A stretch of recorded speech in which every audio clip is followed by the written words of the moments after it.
my mother would ask questions that were technically very challenging at times. So translating that technical knowledge to my mother allowed me to be the bridge between medical science and to a layman.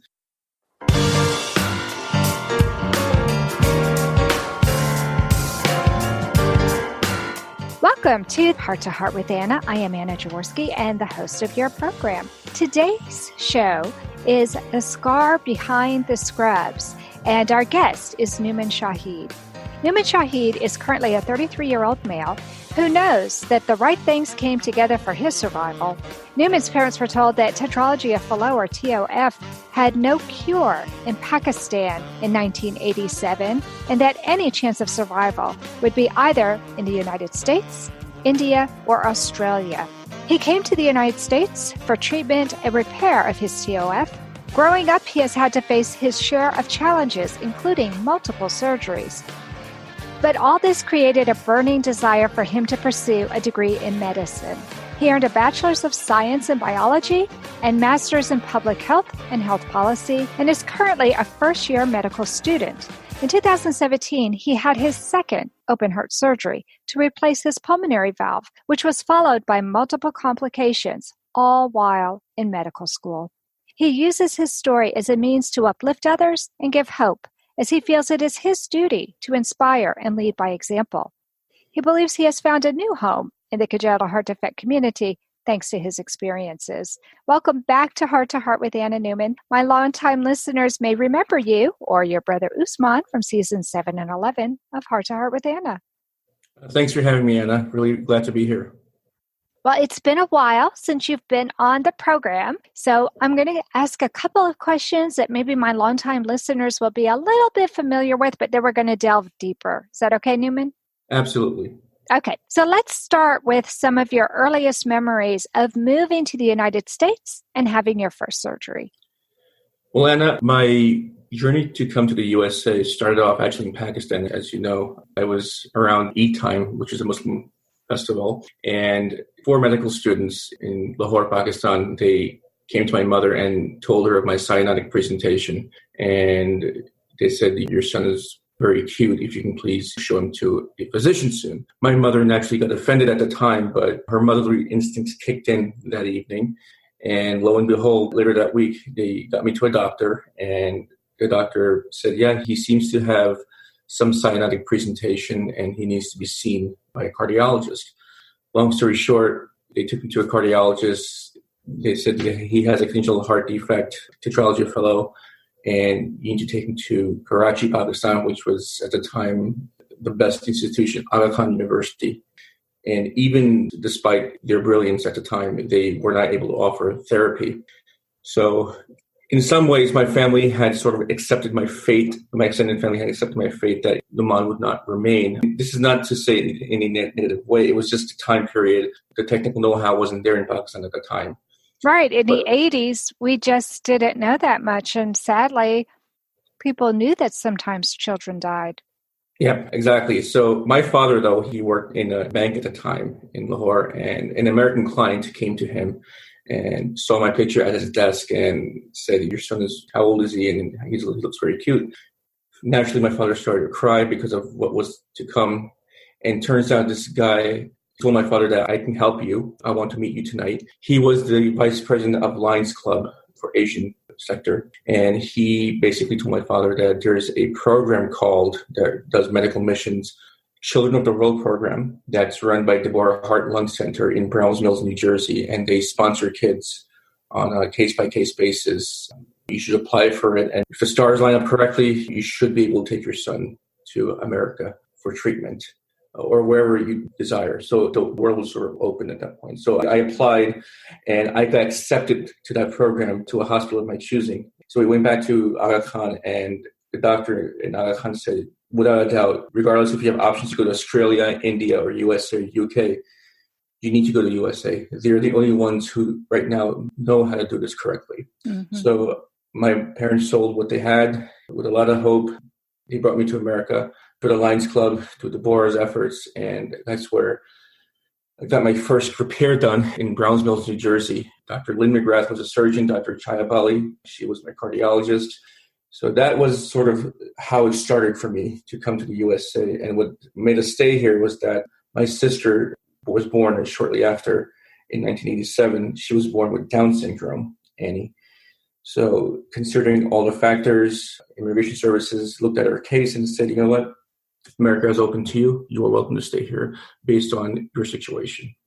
Which is just miraculous to me that you were offered that. And if I'm not mistaken from our previous show together, your dad worked for a bank and they were able to get him a position in the United States. Isn't that right? That is correct. So he worked for Chase Bank at the time in Pakistan. And then considering all the medical situation, they were able to transfer him to Flushing, Queens, New York, where he worked. It was quite a journey. He had to work some odd jobs in between to make ends meet initially, but it worked out in the end. So it was everything coming together for the right reasons. And so your parents had Guzman, who is your older brother, right? That is correct. He's my older brother, and during his entire episode in 87 to 88, he was in Pakistan with my aunt and uncle. So he was not here in the U.S. at the time, but it was only after that we decided to stay in the U.S. that he came here. So that was a really rough time period for you. Of course, you were an infant, so you don't really remember. And then your sister was born shortly after you came to the U.S., so you were still very, very young. But I bet it was hard on your brother because he was probably, a preschooler? Yeah, he was about 3-4 years old, and it was very hard for him in the sense that mother wasn't there, and then hard for my mother too. So it was a very difficult time. I, of course, only know about this because our story was published many times in the local New York papers. Mm-hmm. So I go back, and I have a file actually. I go back time and time, look at it. It's 2020 now. Nothing compares to the difficulties, Right. Oh, I'm sure it gives you a greater appreciation for what your parents went through, considering they were probably about the age that you are now when they were having to make all these difficult decisions. Absolutely. And it was much more difficult for my mother because at the time she was not very fluent in English. Mm-hmm. And in times of difficulty, I'm a person of faith. And I say that all the time that God will never give you something you can't handle. And he gave us an angel at the time in the form of my cardiologist, Dr. Chaya Bali, because she's from India and my mother's from Pakistan, and they spoke a common language. Oh, that is a blessing. That was a blessing in disguise. And right away, Dr. Bali told my mother that I'm like your sister. We will take care of Nauman. Oh, that's so sweet. And I'm so fortunate that we've connected back. We're in constant touch. She's actually my Facebook friend, and she's an angel. I absolutely love her. Was she a big influence on you deciding to become a doctor? There are many influences, but yes, you're absolutely right. That is one influence right there, because this goes back to our current situation. We see all these negative things on the news, and it just baffles my mind that so many things came together for the right reasons. Some of my nurses were Jewish. My cardiologist was Hindu. My surgeon was Catholic. And here you have, you're helping a Muslim baby from a third world country. And it just gives you an appreciation that when we come together for the right reasons, we can do amazing things. Yes. And so that sort of gold standard of medicine that's influenced me that, you know what, this is the type of medicine I want to practice to help people in a tangible way. So yes, you're absolutely right. And so cardiology is definitely the field that you feel drawn to? It's fair to say that I think cardiology sort of chose me after Yeah. It's a fair assessment. When I was an undergrad, I was an EMT. So for the longest time, I was interested in going to emergency medicine. Mm-hmm. But after my surgery in 2017, I really began to appreciate cardiology. And I frankly enjoy it. I love the physiology behind it. So definitely cardiology, definitely congenital aspect of it. Whether it's interventional or whatnot, that's still up in the air. But it would take a lot for me to just say otherwise that, okay, not cardiology, something else. So it's safe to say, yes, absolutely right. So Nauman, why did you choose to become an osteopathic doctor? And for our listeners who don't know what that means, can you explain what an osteopathic doctor is? So before I answer this question, I just want to really out that, I'm only a student, not a physician when it comes to osteopathic medicine. So this is just my perspective on it as my own personal life sort of deals with it.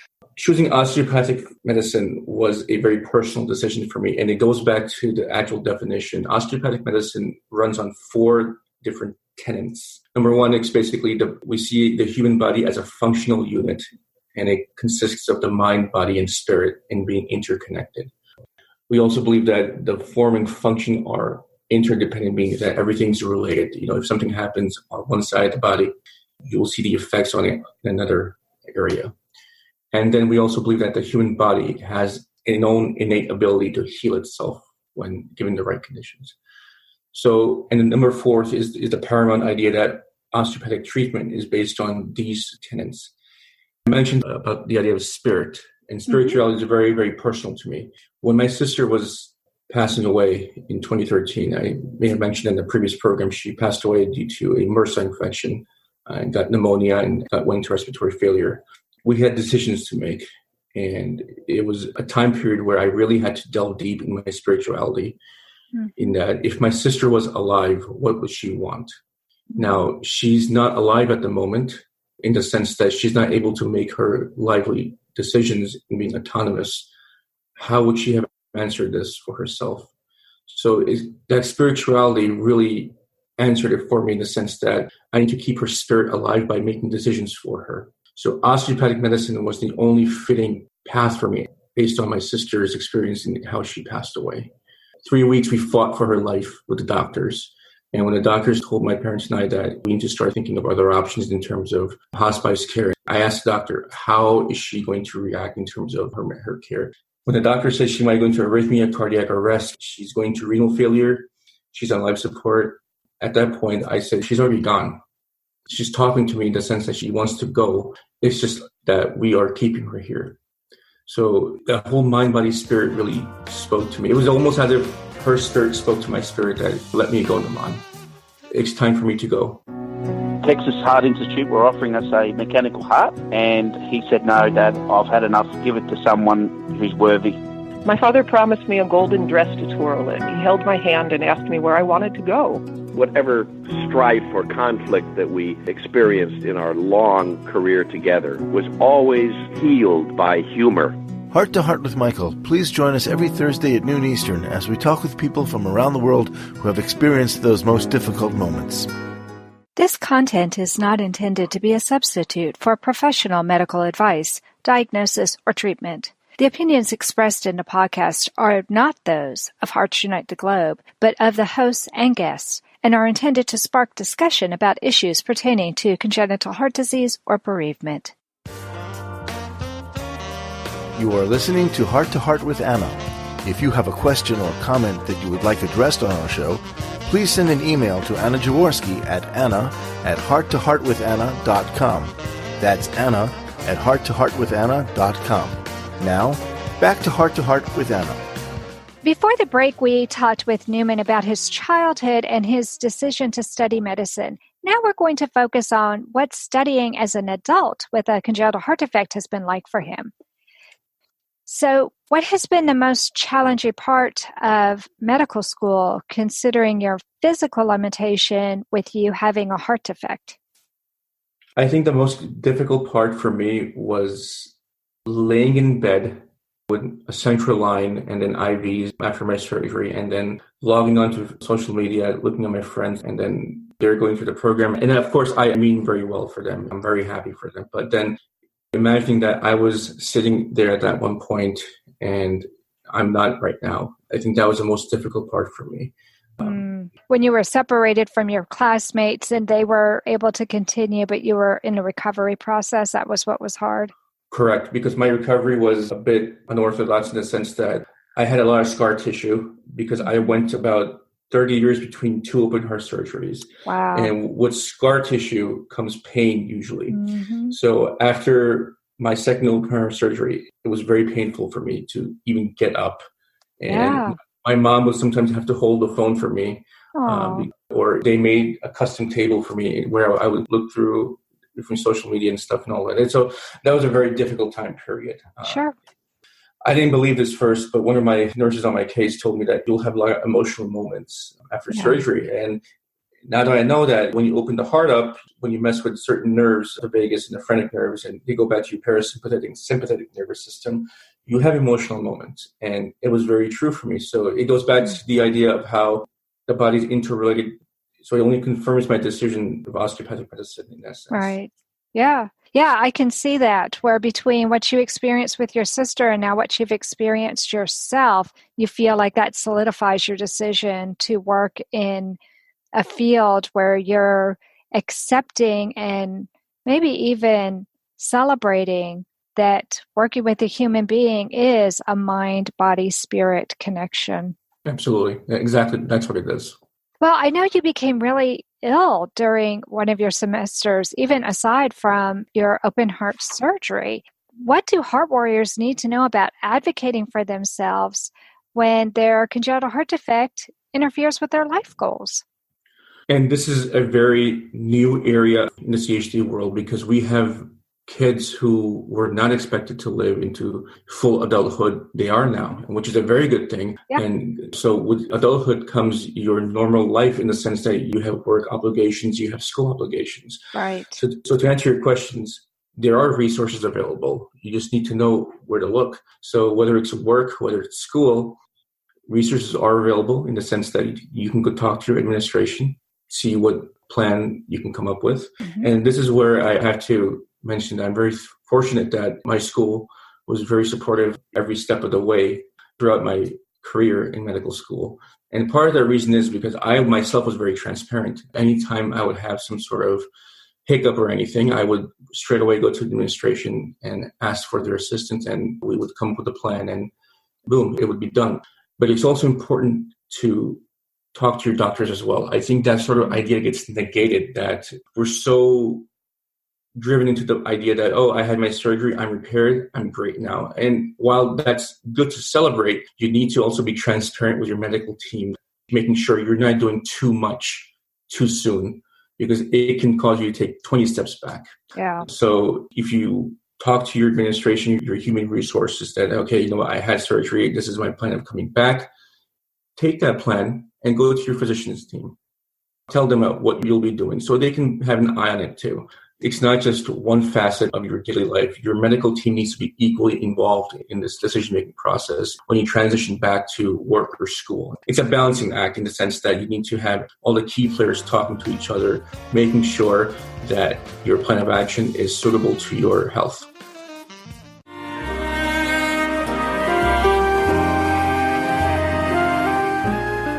Home Tonight Forever by the Baby Blue Sound Collective.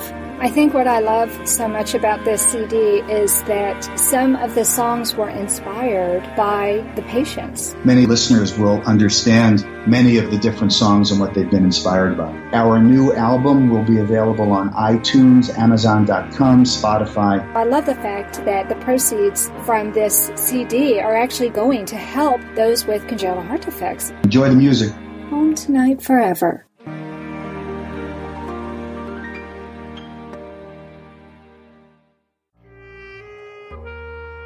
Hi, my name is Jamie Alcroft, and I just published my new book, The Tin Man Diaries. It's an amazing story of my sudden change of heart as I went through a heart and liver transplant. I can think of no better way to read The Tin Man Diaries than to cuddle up in your favorite Hearts Unite the Globe sweatshirt and your favorite hot beverage, of course, in your Hearts Unite the Globe mug, both of which are available at the Hug Podcast Network online store, or visit heartsunitetheglobe.org.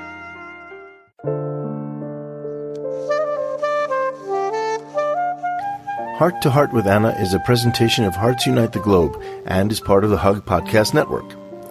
Hearts Unite the Globe is a non-profit organization devoted to providing resources to the congenital heart defect community to uplift, empower, and enrich the lives of our community members.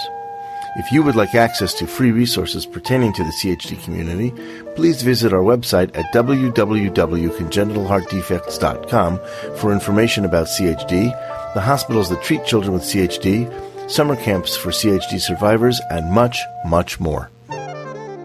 Before the break, we were talking with Nauman about his decision to become a doctor. And now I would like for us to focus on obstacles and opportunities that have come your way over the last year or so, Nauman. We know you had to have an open heart surgery while you were in medical school. My son knew he needed open heart surgery as a teenager, so he ended up taking a gap year and had his surgery during that year. But looking back, he told me he believes he should have taken even more time off before going back to school. The recovery time actually took a lot longer than he thought it would. What has your experience been like? Well, Anna, to be honest, it's one of those things you answer after the fact. Of course, you would see things differently. Yeah. No one could predict the future in the sense that I would have had these issues after open heart surgery. Could I have used more time before going back? Yeah, sure. I mean, I say it now, but I did all the correct things. My doctors did all the correct things. I went through cardiac rehab. I went through all the obstacles that needed to be done, and I was good to go. But obviously, going between open heart surgeries, like I said before, there was a lot of scar tissue, so it caused a lot of pleuritis. All I'll say is that listen to your doctors, obviously, and remember, this is a lifelong journey. Just because you had one open heart surgery or two doesn't mean you're out of the woods in the sense that we're repaired with open heart surgery, not healed all the way through in the sense that we will require lifelong care. I think what was hard for my son in some ways too was that after he finished with the pleural effusions and he was able to get around more easily because he didn't have all those drainage tubes and everything, he felt really good. I mean, He felt so much better. And so I think that's why he went back with gusto. But then he realized, I probably went back a little sooner than I should because he wasn't 100%, even though he felt better than he had for years. Because his decline was so gradual, he didn't realize how much energy he lacked until he had a lot more.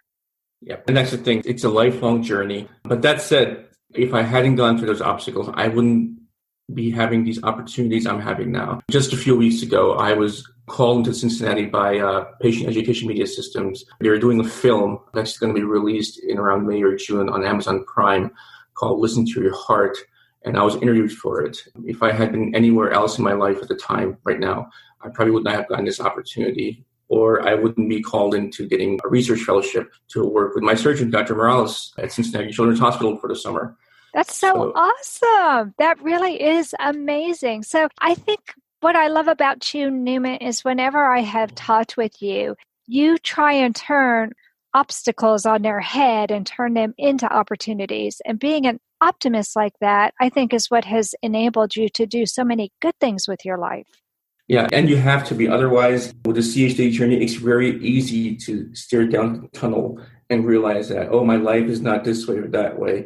I do have those moments, but then I wake up and say, you know what? My life is great. I'm alive. My heart's beating. I'm in medical school. I'm living my dream. And I'm very proud of that. Yeah, I'm proud of you too. And it's a big dream. It's just not a small thing. What you're doing, becoming a doctor, is a big dream. So what advice do you have for other heart warriors who might also want to study medicine, but who will be afraid that maybe physically they won't be able to handle all the hours that are required for study and for practice working as a doctor? So first things first, to answer this question, obviously I say this over and over again. Talk with your doctors in terms of your lifelong care, what you are expected of in terms of how often do you need to have interventions. For me, I never had those conversations because I was in some sense lost to care. I think I'm guilty of it in the sense that back in the 90s, unfortunately, the words, you're repaired now, you can go live a normal life. That word normal is very dangerous for the CHD world because we tend to think that, I can go do anything, everything without limitations. And while we do live very normal lives, somewhere in that it translates as to I don't have to see the doctor as often. So I think that's the key thing that I want to emphasize is that go pursue your dreams. It's very good to see all these CHD heart warriors pursuing medicine. In fact, I think we're well equipped to handle the patient demographic because we know things that no professor, no lecturer, or no book will ever teach us. But medical school is rigorous. It is demanding. Very demanding. And for that reason, every medical school, every program has something called a health technical standard. It's a list of requirements that you're expected to do. Take that form and go to your physician and tell them that, hey, I want to go to medical school. What do you think? Will I be able to do this or not? Obviously, my answer would be more the merrier. We need more CHD heart warriors to pursue medicine. That's my opinion. Yeah. But whether it's medicine or not, it could be anything. Certain jobs have limitations. So it's very important, again, to have those conversations, to be transparent with your healthcare team, to tell them that, hey, this is the career path I'm choosing. would this be suitable for me? It's a simple question. Right. And it seems to me from your and my personal communication that when your doctors found out you wanted to pursue a profession of being a doctor yourself, they were very supportive of you. They were. They were actually very proud of me. One, because it's an inside joke between my doctors that we'll only say yes if you do cardiology.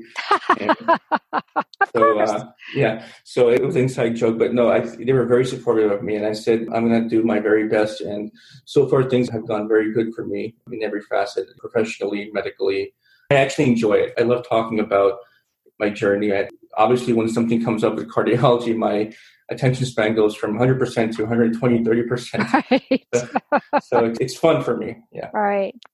Well, I know as if it wasn't difficult enough for you that you had your own open heart surgery to deal with. Not to mention, I remember you getting colds every now and then and other problems possibly interfering with your studies. And your mom became ill.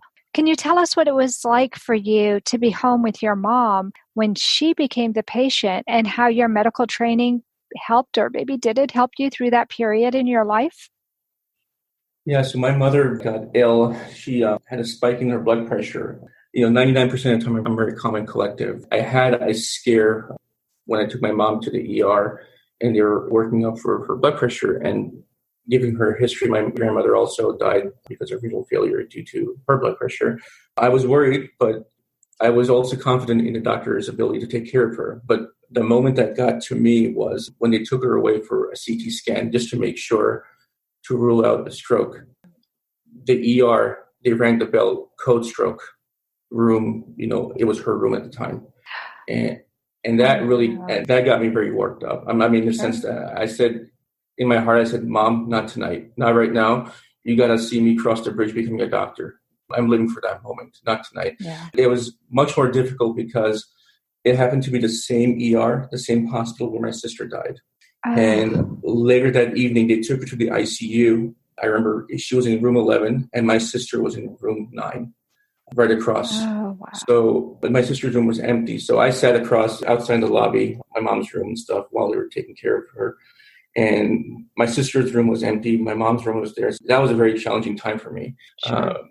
I'm in the profession that this is what I'll be doing. So I had to control my emotions and just hope for the best. And she turned out fine. But to answer your question, I think that my medical training so far has enabled me to understand the language. Obviously, when the doctors are taking care of my mother at the time, I don't step on toes. I don't interfere. I don't ask questions because I trust their judgment. They're taking care of my mother. But I think one of the most important things that I've learned from my mother's experience is that when a patient is ill, they want autonomy in their decision-making ability.